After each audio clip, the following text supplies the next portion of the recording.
बिस्मिल्लाहिर्रहमानिर्रहीम। किरात नमाज से क्या मुराद है? नमाज पंजगाना की पहली और दूसरी रकत में अल्हम्द के बाद एक मुकम्मल सूरा पढ़ना और तीसरी और चौथी रकत में अल्हम्द या तस्बीहात अरबा पढ़ने को किरात कहते हैं। तस्बीहात अरबा क्या है? सुबहान अल्लाह वल्हम्दुलिल्लाह वला इलाहा इल्लल्लाह वल्लाहु अकबर को तस्बीहात अरबा कहते हैं। नमाज में मर्द के लिए अल्हम्द और सूरत को किस तरह से पढ़ना चाहिए? नमाज में मर्द को अल्हम्द और सूरह सुबह, मगरिब और इशा की नमाज की पहली 2 रकतों में बुलंद आवाज़ से पढ़ना वाजिब है और नमाज ज़ुहरैन में आस्ता पढ़ना वाजिब है। अगर कोई नमाजी जहाँ आस्ता आवाज़ में पढ़ना वाजिब है बुलंद आवाज़ से पढ़े और जहाँ बुलंद आवाज़ से पढ़ना वाजिब है आस्ता आवाज़ से पढ़े तो इसकी नमाज कैसी है?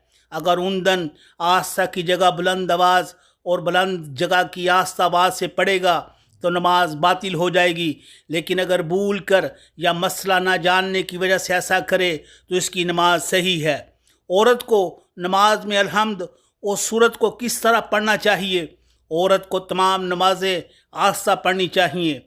क्या पहली 2 रकतों में सिर्फ अल्हम्द पर इत्तिफाक किया जा सकता है?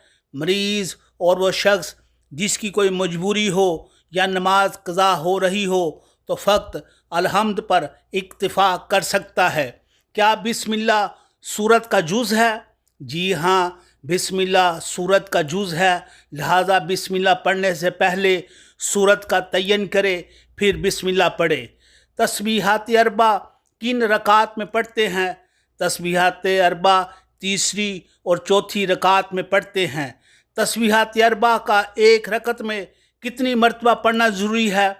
1 मरतबा भी पढ़ना काफ़ी है, लेकिन बेहतर है 3 मरतबा पढ़े। क्या एक ही सूरत का पहली 2 रकतों में पढ़ना जायज़ है? पहली 2 रकात में एक ही सूरत का पढ़ना मकरूह है, लेकिन अगर सूरह इखलास पढ़े तो मकरूह नहीं है। तमाम नमाज़ों की पहली रकात में किन सूरतों का पढ़ना मुस्तहब है? पहली रकत में सूरह अल-हम्द के बाद सूरह कदर का और दूसरी रकत में सूरह अल-हम्द के बाद सूरह इखलास का पढ़ना मुस्तहब है। पंजगाना नमाज़ों में से किसी एक नमाज में भी सूरह इखलास का ना पढ़ना कैसा है? मकरूह है। एक ही सांस में सूरह इखलास का पढ़ना कैसा है? मकरूह है। इलाहिल आलमीन अल्लाहुम्मा सल्ली अला मुहम्मद वाले मोहम्मद।